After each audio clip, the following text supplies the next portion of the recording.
हरि ओम। हमारे पुराणों में, ग्रंथों में, स्थान स्थान पर हमें जो ज्ञान मिलता है वो जीवन के करीब करीब सभी पक्षों के विषय में मिलता है। और यह पढ़ के और समझ के मुझे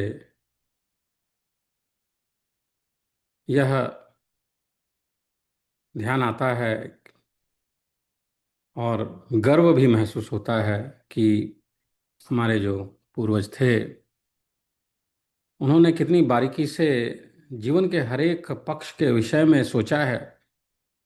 यहाँ तक कि यह भी सोचा है कि और बताया है कि दिन के अलग अलग क्षणों को किस प्रकार व्यतीत करना चाहिए, किन कर्मों को करना चाहिए और किन को नहीं करना चाहिए। बहुत सारी चीज़ें छूट गई हैं। समाज जैसे जैसे बदलता है वैसे वैसे कुछ कार्य पुराने छूट जाते हैं। पर इसको पढ़ के इतना तो जरूर समझ में आता है कि सोच जीवन के हर एक पक्ष के लिए जिस प्रकार की थी वह कोई साधारण सभ्यता की नहीं हो सकती है। हम हजारों वर्ष पहले हमारे पूर्वज जिस प्रकार का सुंदर समाज बनाए थे, आज नहीं है, उस प्रकार का नहीं है जैसा था। पर जो बनाए थे वह हमारे लिए गर्व का विषय होना चाहिए।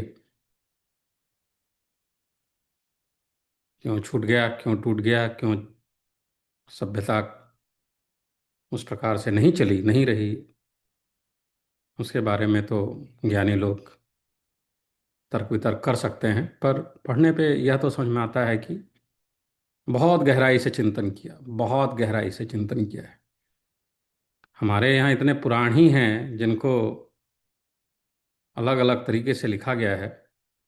विष्णु पुराण है, गरुड़ पुराण है, शिव पुराण है, लिंग पुराण है, वगैरह वगैरह। और ऐसा नहीं लिखा है कि वो बिल्कुल एक दूसरे से भिन्न है। बहुत सारी बातें एक जैसी भी हैं, लेकिन बहुत सारी बातें पृथक पृथक अलग अलग भी हैं। तो ऐसा नहीं हो सकता है कि किसी ने मनगढ़ंत, अंग्रेजी में शब्द यूज करते हैं ना, इस्तेमाल करते हैं, मिथोलॉजी। मिथोलॉजी नहीं हो सकता है। यह हमारे पूर्वजों द्वारा दिया गया एक तोहफा है हमारे लिए, और इसका अध्ययन करना हमारा कर्तव्य है। खैर, तो आज इस पुराण से हम सदाचार एवं शौचाचार का निरूपण इस विषय में पढ़ेंगे।